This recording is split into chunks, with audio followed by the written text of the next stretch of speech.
اس میں جمیل کی تجلی خانہ کعبہ پر، باقی سب جگہ پر تجلی تھوڑی تھوڑی اجزاء کافی ہیں جی، لیکن جذب دل قابل اپنا اپنا حصہ تو لیتا ہے نا. دریا میں ہر ایک اپنے اپنی مصرف کے مطابق پانی پیتا ہے. وہ آتی ہے کہ اونٹ ہے جو بھی ہے، لیکن پیتا تو ہے نا، اس کی حیات تو اس سے قائم ہے نا. چڑیا قطرہ بھی، لیکن حیات تو قائم ہے نا. تو ایمانی حیات تو قائم ہے نا اس تجلی سے. جتنا کوئی حصہ لے، ساری تو نہیں لے سکتا نا کوئی بھی. تو اس میں جمیل کی تجلی اس پر ہوتی، اس لیے کہتے ہیں جو ہم طواف کرتے ہیں اصل میں تجلیات الہیہ کا طواف ہے. اس لیے گھر نہ ہو تو پھر بھی طواف جاری ہے. کیوں؟ اس لیے کہ وہ جو اللہ کی تجلی اور نور ہے وہ تو ہے، اس کو ہم اس کا طواف کر رہے ہیں. وہ خانہ کعبہ ہے. یہ ہے. باقی جتنی پورے عالم میں اسماء الحسنہ کا ہی تجلی ہر حال میں رزاق ہے، اور رزق کی تجلی مارکیٹوں پر چل رہی ہیں. جب یہ ہٹ گئی تھی، یہ ویرانی تھی اسی جگہ پر 2 سال تک. یہ اب دیکھو کتنی آباد جگہ ہوتی ہے، ایک دم ویران ہو جاتی، ویران جگہ آباد ہو جاتی ہیں.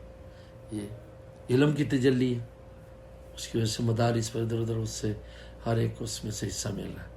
لیکن کامل جو تجلی ہے وہ صرف خانہ کعبہ پر ہوتی ہے. اس پر بڑی تحقیقات قاری طیب صاحب نے لکھی ہے، وہ پڑھنے کے لائق ہے. مقامات مقدسہ کتاب میں بڑی عجیب کتاب ہے. اس کے مطالعہ کی تجلیات پتہ چلتا ہے وہ کیا چیز ہے، کیسے ہوتا ہے سارا نظام. اس لیے پورا جو نظام ہے اس عالم کا وہ صرف صفات اور اسما پر ہے. پورا ذات تو بہت بڑی ذات ہے اللہ کی، صفات اور اسما پر ہے. یہ سب اس پر چل رہا ہے، اور یہی الخدا تک پہنچانے کا ذریعہ ہے. اسماء الہیہ ہی ہمیں اللہ تک پہنچاتے ہیں، اور کوئی ذریعہ نہیں ہے. ان ناموں سے ہم پہنچتے ہیں. جیسے ہمیں روٹی اللہ رزاق روٹی دے دے، اے علیم ہمیں علم دے دے، یہ اے حی ہمیں حیات دے دے، اے سلام ہمیں سلامتی دے دے، صحت دے دے.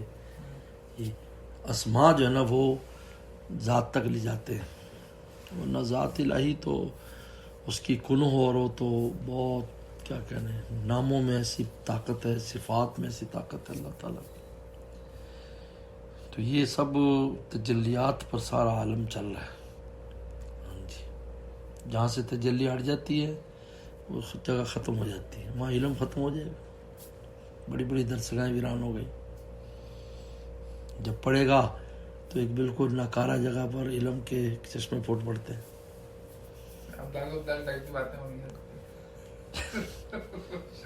اب دال ہے، پہلے مرغی تھا، اب دال ہوگا. بہرحال بہت عجیب و غریب معاملہ ہے. پتہ نہیں، عجیب ہے.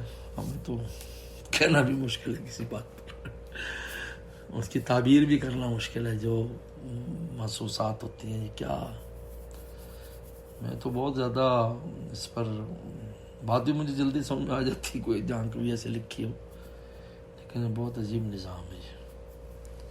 تو سب سے کامل تجلی جو ہے نا وہ اس پر، اس لیے کہتے ہیں جو طواف کر رہا ہے دراصل تجلیات الہیہ کا طواف کر رہا ہے. دل اسی وجہ سے کھنچتا ہے، دل کھینچتا ہے، کھینچے گا. جمیل کی اور ہے بھی اس میں جمیل کی. تو بتاؤ جمیل کی طرف کس کا دل راغب نہیں ہوتا؟ جمال کا کس کا دل راغب نہیں ہوتا؟ جمیل کی، اس میں جمیل کی تجلی اور سب سے کامل تجلی یہ خانہ کعبہ پر اترتی ہے. اس لیے پورا عالم ادھر کھینچتا ہے. یعنی جو مسلمان نہیں تھے وہ بھی کھینچتے تھے. جب مشرکین تھے تو پورے عالم سے پھر بھی آتے تھے، اسی کو طواف کرتے تھے، چاہے بت رکھے ہوئے تھے. ہر کوئی چیز تو کھینچ رہی ہے نا ان کو. اس لیے حضرت نے لکھا ہے، حضرت نانوتوی رحمۃ اللہ علیہ نے غالباً لکھا ہے کہ جہاں پر بھی آپ دیکھو، چاہے وہ غلط جو نا بدعقیدہ لوگ وہ کام کر، لیکن کسی جگہ پر وہ کھنچ رہے ہیں اس کے پیچھے ضرور کوئی روحانیات ہے. لہٰذا وہ کہتے ہیں گنگا جمنا جو ہے یہ جہاں سے نکلتا ہے، اس کا منبع ہے، وہاں پر ضرور اللہ والوں سے متعلق کوئی چیز ہے یا قبریں ہیں ان کی. اس وجہ سے اس کے پانی میں کشش ہے. تو ہندو لوگ اس کے اندر آ کر اپنی باتیں کرتے ہیں، وہ کرتے ہیں، یہ کھینچتا ہے اس کو. یہ ہم نے لکھی بات، کتنی باریک بات ہے، سمجھنا بھی آسان نہیں. جہاں بھی اس طرح کا وہ معاملہ ہے تو اس کے پیچھے ضرور روحانیات ہوتی ہیں، لیکن اگلوں کو پتہ نہیں ہے تو بس وہ غلط کام کرتے ہیں، اس کو غلط وہ کرتے ہیں، لیکن ضرور اس کے پیچھے کوئی چیز. جیسے دریائے نیل اور دریائے فرات کے بارے میں رسول نے فرمایا کہ میں گیا وہاں پر معراج کی رات، تو میں نے دیکھا کہ 4 نہریں نکل رہی، یعنی دریا. نہر دریا کو کہتے ہیں عربی میں، ہاں جی، کیونکہ باہر جو ہے نا وہ سمندر کو کہتے ہیں.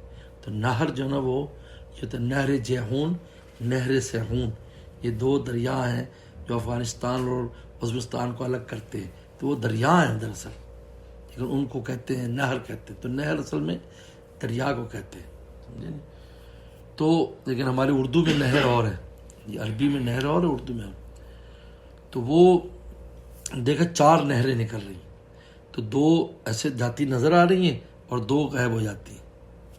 تو میں نے پوچھا کہ کیا ہے جب اسلام سے؟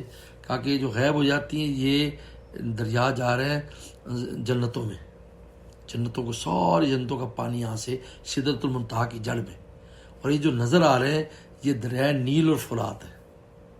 تو دریائے نیل فرات کے جو منبع ہے وہ اوپر ہے، ہاں جی، اس لیے ان کا پانی کبھی خشک نہیں ہوتا، ہمیشہ پانی رہتا ہے. اور اتنی دور تک جاتا ہے، 1000 کلومیٹر سفر ہے. وہ سوڈان کے ادھر کہیں سے شروع ہوتا ہے اور پتہ نہیں کتنے ملکوں سے، 8-10 ملکوں سے گزر کر یہ مصر پہنچتا ہے. ہاں جی، دریائے نیل جو ہے اس طرح دریائے فرات ہے، اس لیے ان کے پانی میں بڑی برکات ہے، خاص پانی. اس لیے جو پہلے والے جو لوگ ہیں اس کی عبادت کرتے تھے اس پانی کی. وہ مطلب کہ ذبح کر رہے ہیں، عرض کر رہے ہیں، یہ کر رہے ہیں، اور روحانیت آ گئی نا پیچھے. وہی بات، پیچھے کو روحانیت ہے اس کے اندر.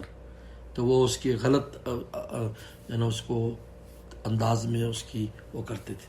لیکن رسول اللہ نے حقیقت ظاہر کر دی کہ یہ کیا ہے، کہاں سے آ رہے ہیں اصل میں. بڑی عجیب بات ہے، جتنا غور کرے.